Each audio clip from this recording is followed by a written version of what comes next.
Hello students, let's start our new chapter in grammar, lesson number 17, direct and indirect speech. Well students, you all must have heard about and learned about this topic in your previous classes. As we all know, there are two ways of reporting what somebody said. Take for example, Aruna said, I am really sorry for my mistake. Second one, Aruna said that she was really sorry for her mistake. Well, students, we can reproduce the exact words of the speaker as we have done in the first sentence, which is called direct speech, or we can express the speech in our own words as we have done in the second one, which is called indirect or reported speech. Direct speech is set off by inverted commas, whereas indirect speech usually begins as Aruna said that, or Aruna asked Meena if, etc. We do not normally report someone's words as soon as they are spoken or at the place where they are spoken. Besides, the reporter is usually different from the actual speaker. So, the reported speech differs from the direct speech in certain respects. Students, besides dropping inverted commas and using some conjunctions such as that, if, etc., we have to take care of three other important things while reporting speeches. The first one is tenses. Most of the times, the reported speech is in the past tense. Remember this point. Second one, personal pronouns like I, we, you, etc., and possessives like my, our, your, etc., change according to the situation. Okay? Now, the third one, words denoting nearness of time and place are changed. Well, students, it is good to know how these changes are effected so that we report speeches correctly. We should know the rules of changing tenses. The first one is if the reporting verb in a present or a future tense, then the tenses in the reported speech remains unchanged. Okay, children? And the second point is if the reporting verb is in a past tense, the tenses in the reported speech is changed into a corresponding past tense. For example, is, are, am, they will change into was or were. Has or have will be converted to had. Do will become did, whereas did will become had done. So on and so forth.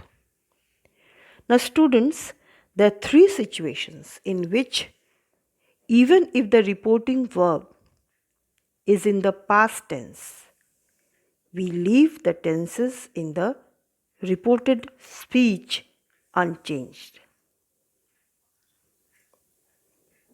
First point, the reported speech expresses a universal truth or a habitual fact. Let's take one example. Our teacher said, a magnetic needle always points to the north. The reported speech is a universal truth. Our teacher told us that a magnetic needle always points to the north. There's no change over here in the tenses because this statement is a universal truth. Second point, the reported speech describes a situation which still exists when the speech is reported. Take for example, the station master said all the trains are running late because heavy rains have damaged some parts of the track.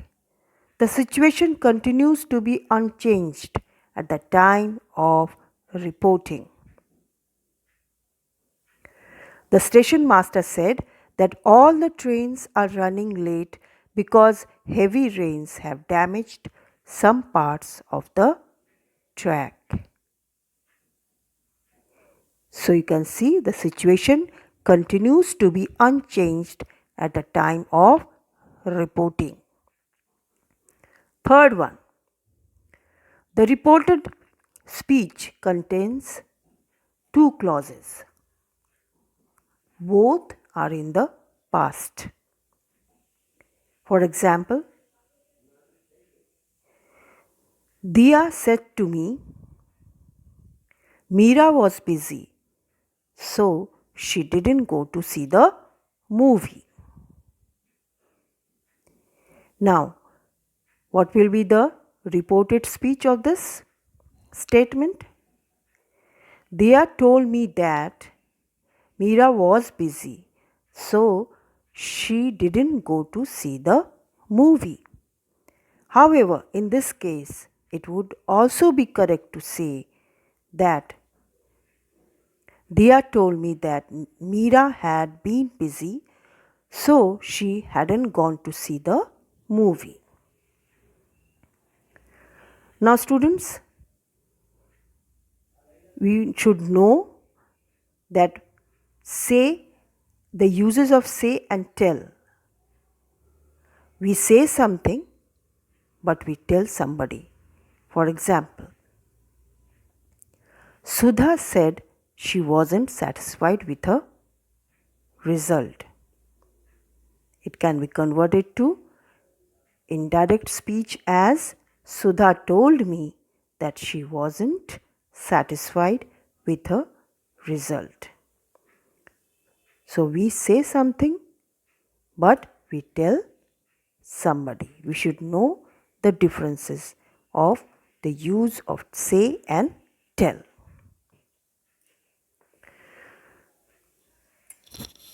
Now, students, let's know the rules of changing personal pronouns and possessives.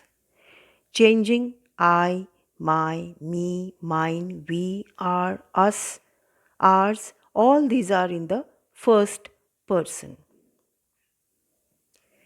These words refer to the speaker, so they change according to who the speaker is. Okay? Second thing is changing you, your, yours. All these are in second person. Now these words refer to the person being addressed. So they have to change accordingly. And the third important point is he, his, him, she, her, hers, it, its, they, their, them, theirs. All these are third person and they remain unchanged.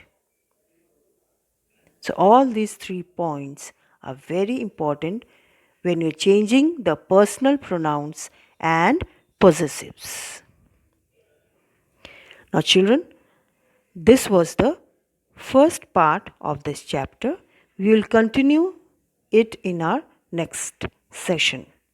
Till then, read the chapter thoroughly and watch and listen to this video repeatedly for your better understanding.